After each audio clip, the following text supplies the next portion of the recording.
It's given me great pleasure to welcome Rob Neal, Reach Role Model and Civil Servant to the ACES Youth Project Office to speak to some of our young people who are university students and graduates about the world of work, the Reach program, and also his general achievements. I think it's actually great that we have this interview today because it's really what ACES is about, giving young people the opportunity to look at the past achievers, look at movers and shakers in today's Britain, like Rob, so that they can really aspire to aim higher, to go on to inspire the world. Okay, hi Rob. Hi Susie. Hi. Can you tell us a little bit more about the REACH programme and what it aims to do? Sure, love to. The REACH programme is really all about young people. It's a focus on the attainment and the recorded, researched under-attainment of black boys and young black men in particular. It's really a government response. The government department in question are the Department for Communities and Local Government. They did some research about 3 years ago that looked at the achievement levels, the qualifications, the performance, the conduct and behaviour of young people. Not just in schools, but coming out of school as well, and indeed in the workplace. And what they discovered through that research was that for black boys in particular, and young black men, there was really an under-attainment. They had underachieved compared to their white friends and compared to their black female friends. And so government decided to do something about this because when they measured it, it looked very much as though it was costing the economy, the British economy, the taxpayer, people like myself and others, a lot of money.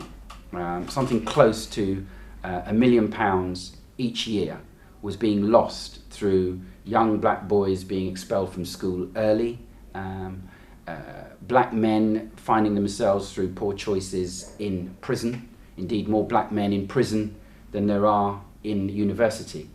So government have made a concentrated effort and they've come up with the REACH programme. And one of the 5 recommendations is to launch a national framework of 20 role models. And those role models have been selected. And as I like to say, by the grace of God, I find myself as one of those 20 role models. Do you think young people should have mentors, and if so, what should they look for in a mentor? Well, I mean, that's a tough question, Cynthia. Do I think they should have mentors? I think mentors are important. I think mentors invariably offer another perspective, if nothing else. Mm-hmm. But a good mentor, a mentor that's worth their salt, mm-hmm. It's really someone that can, in addition to offering that other perspective, is actually there to learn themselves as well from that person, help build the self-esteem if that's what needs doing, but actually offer opportunities and access to other ways of building one's esteem that perhaps weren't available before. So a mentor draws close to the individual, works with them, very much understanding how they work and what their preferences are. We're all different. We're all unique, we're all beautiful, and a good mentor really seeks to bring that out and enriches that by offering their unique self, and together everyone achieves more. Like you said, the programme is designed to focus on the underachievers in schools. So do you think it's because young people haven't got role models, or do you think it's something within school with the teaching they're receiving, that they're not meeting sort of expectations, or they're not meeting the government's targets and comparing to us and their white counterparts?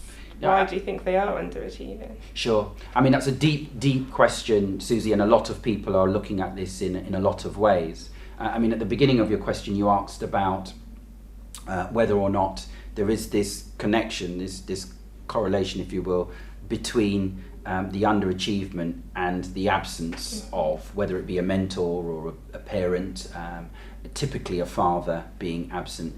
And I think there's a lot in that, and I think we have to look at that and we have to continue to work that out. There is definite evidence to show that where the underachievement is the statistic recorded, that there's an absent parent or parents.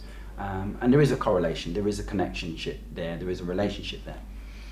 But I think, you know, there are statistics that show that some of us who come from single parent families, some of us that come from broken homes, go on to achieve big results and great results. So there's something in that as well.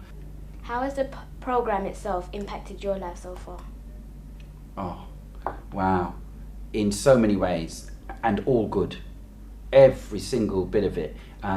Yes, it's busy. It's extremely busy. It's all volunteering. And so one has to fit it in alongside the day job. But it's impacted my life. I've met some wonderful people that I can't imagine that I would have met otherwise. That's straight off from the get-go. That as a basic impact is right there. But also it's taught me a lot and is still teaching me as I go through the journey. It's a 3-year journey on paper. We're only not even a third of the way through. And if it carries on the way it is, who knows what will happen. So how do, is it schools or youth groups, how do they get involved with REACH? Sure. What's the process? Yeah. We are now, that's the 20 role models, and in addition to that there are nearly 50 regional role models, mainly comprised of men who applied to become a role model but didn't quite make it into the 20. And some of them fantastic guys. Quite how they didn't, I don't know, but they're there. The important thing is that we're part of a team of role models. And the way that they contact Susie is through the managing organisation, and that's a community organisation called the Windsor Fellowship. They contact the Windsor Fellowship and speak to our national coordinator and her admin support. That's a lady by the name of Verna Chung, and working with her is a Linda Anena. And between them, they take all of the requests for the role models to go out to schools, whether it be assemblies or a lesson or university and a particular workshop that they're doing.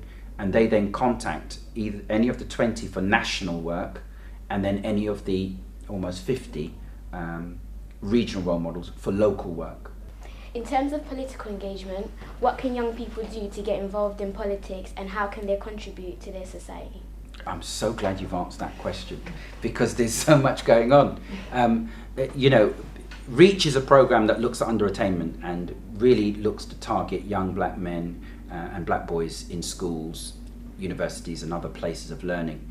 Your question about political activity or getting involved in politics, there are other organisations that work with those issues, and the one I want to bring to your attention is Operation Black Vote.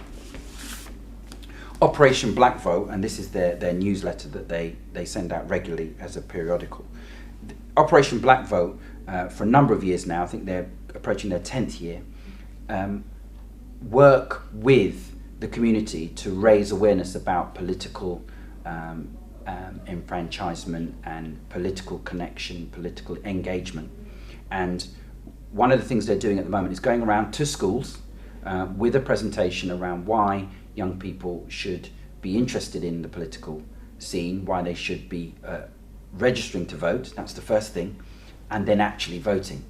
Every vote counts is what this says, and it's a short leaflet, and I'll be leaving you with some of these, about why one should vote, what battles and struggles people have gone through to get the vote, to get the right to vote.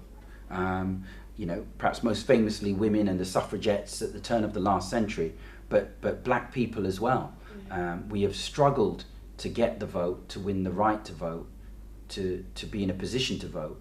And for any generation of people, not just young people today, but any generation of people, to give that up, to throw that away, for me would be nothing short of a sin.